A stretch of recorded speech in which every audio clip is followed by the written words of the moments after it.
Assalamualaikum warahmatullahi wabarakatuh. Jumpa kembali dalam pembelajaran IPA. Apa kabar? Mudah-mudahan Ananda sekalian berada dalam keadaan sehat dan tetap semangat dalam mengikuti pembelajaran. Sebelum kita mulai, silakan berdoa terlebih dahulu. Doa selesai. Berikutnya siapkan buku catatan, alat tulis, sehingga kamu bisa menuliskan poin-poin penting dalam pembelajaran kali ini. Jika ada yang ditanyakan, silakan kita diskusikan dalam Google Classroom.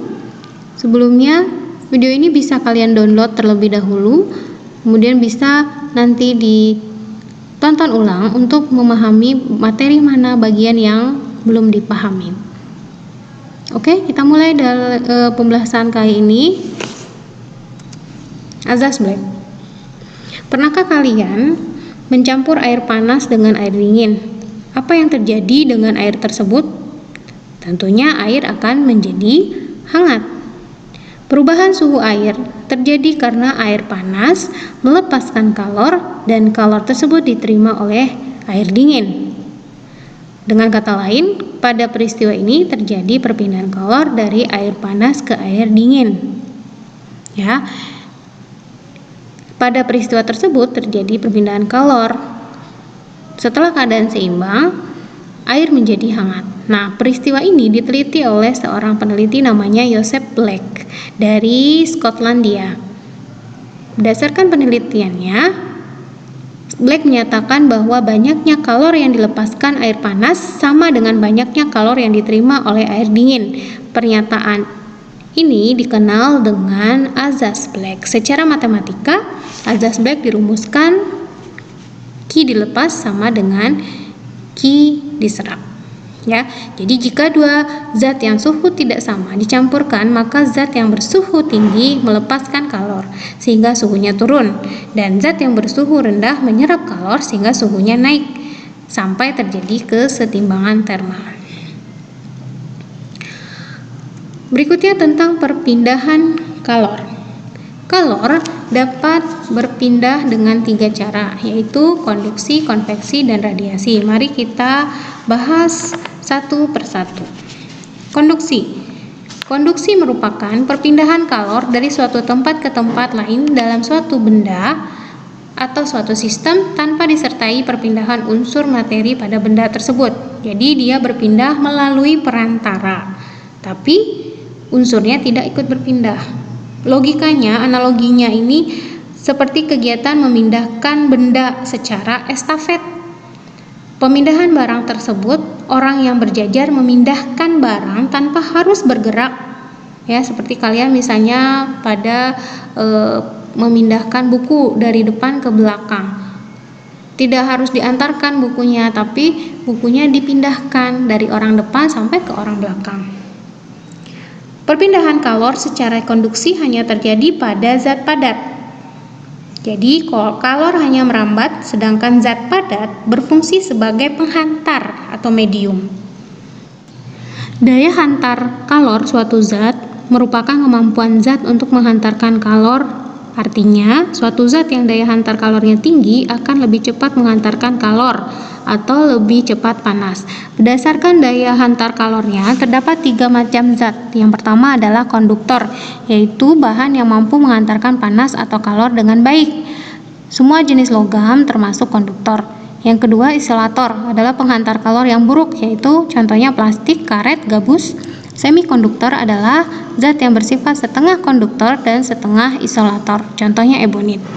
Bahan konduktor dan isolator banyak dimanfaatkan dalam kehidupan sehari-hari.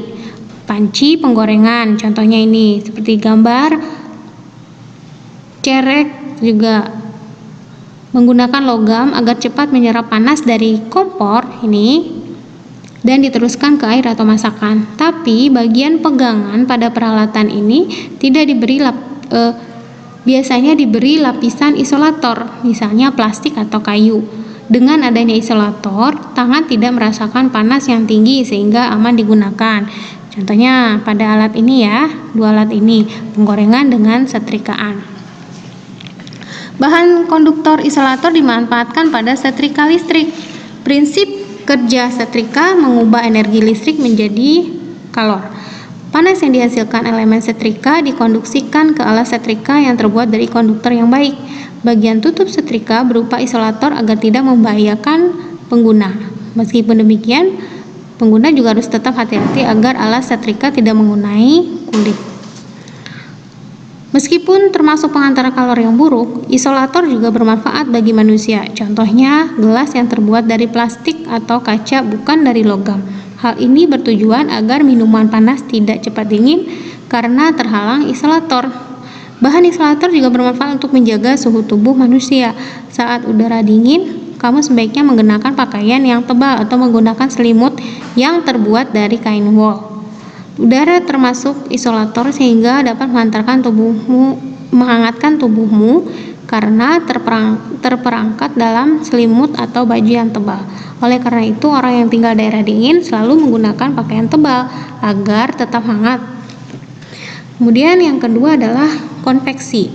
Konveksi merupakan perpindahan kalor dari suatu tempat ke tempat lain dalam suatu benda atau daerah, suatu sistem yang disertai dengan perpindahan unsur materi pada benda tersebut.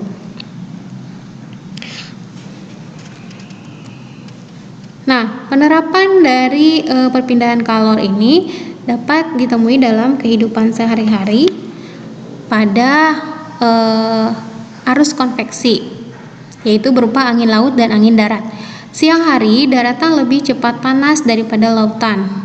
Udara di atas daratan ikut panas dan bergerak naik, digantikan udara dari lautan. Demikian terjadilah angin laut ini di siang hari. Pada malam hari, daratan ini lebih cepat dingin daripada lautan. Udara atas lautan lebih hangat, bergerak naik, digantikan udara dari daratan. Ya, yang ini. Dengan demikian terjadilah angin darat ya ketika malam hari. Konveksi juga dimanfaatkan pada peralatan, contohnya elemen pemanas oven, pemanggang roti, magic jar yang biasanya terletak di bagian bawah pemanasnya ya. Saat difungsikan, udara bagian bawah akan menjadi lebih panas dan bergerak naik, sedangkan udara bagian atas lebih dingin bergerak turun. Nah, ini aliran ya, Nak. Pada peralatan tertentu seperti pengering rambut contohnya, aliran konveksi dibantu atau dipaksa dengan menggunakan kipas. Di sini ada kipas sehingga terdorong. Berikutnya yang terakhir adalah radiasi. Istilah radiasi digunakan untuk perpindahan kalor dari suatu tempat ke tempat lain dalam suatu daerah melalui proses pancaran. Jadi tidak memerlukan media atau medium pengantar antar pembawa. Contohnya, kalor perpindahan dari matahari sampai ke bumi melalui ruang hampa karena tidak ada zat perantara. Ya. Tidak seperti konduksi ataupun konveksi. Radiasi tidak memerlukan zat perantara yang mengontakkan benda yang suhunya tinggi ke benda yang suhunya rendah. Panas dipancarkan dalam bentuk gelombang elektromagnetik yang merambat di ruang hampa dengan kecepatan yang sangat tinggi. Contohnya ini, misalnya pada api unggun, kita akan merasakan hangatnya api unggun. Ya, pancaran adalah perpindahan kalor secara radiasi. Setiap benda dapat memancarkan dan menyerap radiasi kalor yang besarnya bergantung pada suhu dan warna benda. Jadi dipengaruhi oleh beberapa hal ya. Makin panas benda dibandingkan dengan lingkungannya, maka besar pula kalor yang diradiasikan ke lingkungannya. Makin luas permukaan benda, makin besar pula kalor yang diradiasikan ke lingkungannya. Makin rendah suhu benda, makin besar pula kalor yang diterima dari lingkungannya. Ini kebalikan statement yang pertama. Makin luas permukaan benda dingin, makin besar pula kalor yang diterima dari lingkungannya. Makin gelap benda yang terasa panas, makin besar pula kalor yang diradiasikan ke lingkungan. Makin gelap benda yang terasa dingin, maka besar pula kalor yang diterima dari lingkungan. Nah, contoh dalam kehidupan sehari-hari yaitu kompor surya. Kompor surya ditandai di mana masakan dimasak. Nah, kenapa permukaan pemantau matahari mengkilap dan kemudian kenapa harus melengkung? Kemudian warna panci peralatan masak yang bersentuhan dengan api tidak dibuat mengkilap tapi kusam. Ini ada latar belakangnya tadi, ya. Kemudian baju seragam sekolah, kita dipilih warna yang terang atau warna putih. Itu juga ada alasannya, ya. Kenapa?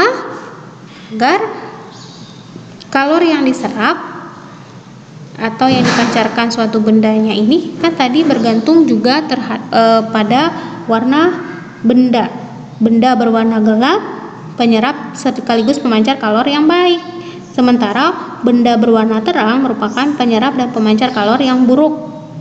Ya, itulah kalau kita amati, jika menggunakan pakaian hitam atau berwarna gelap akan cepat terasa gerah atau kepanasan karena pakaian berwarna hitam atau gelap lebih cepat menyerap kalor. Oleh sebab itu, pakaian berwarna putih atau berwarna terang ketika cuaca panas sangat dianjurkan. Kemudian permukaan pemanas air yang memanfaatkan panas matahari atau solar heating harus berwarna gelap atau hitam, ya tadi maksimal ya, agar radiasi kalor yang diserap atau dipancarkannya maksimal kalau bendanya gelap, ya. Pada buaya, peristiwa radiasi dimanfaatkan juga oleh hewan buaya. Untuk menghangatkan tubuhnya, hewan berdarah dingin seperti buaya ini memanfaatkan radiasi panas matahari. Kalor dari matahari diserap oleh buaya dengan cara membuka mulutnya, sehingga suhu tubuhnya naik dan buaya dapat beraktivitas dengan mudah. Salah satu usaha manusia untuk mencegah perpindahan kalor adalah menjaga air tetap panas. Perpindahan kalor dapat dicegah dengan mengisolasi ruang seperti pada termos air. Ya, ini gambarnya. Termos merupakan alat yang dapat memerangkap kalor. Pada termos terdapat dinding kaca, ya, yang bagian dalam dan bagian luarnya dibuat mengkilap.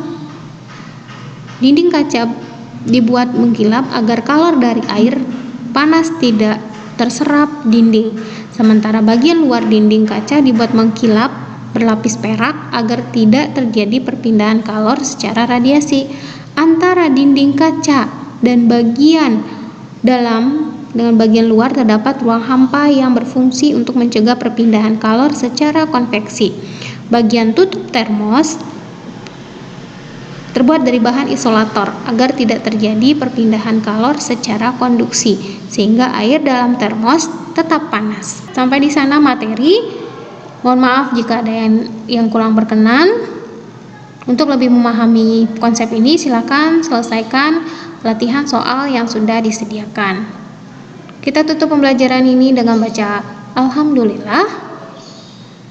Sekian dari saya. Assalamualaikum warahmatullahi wabarakatuh.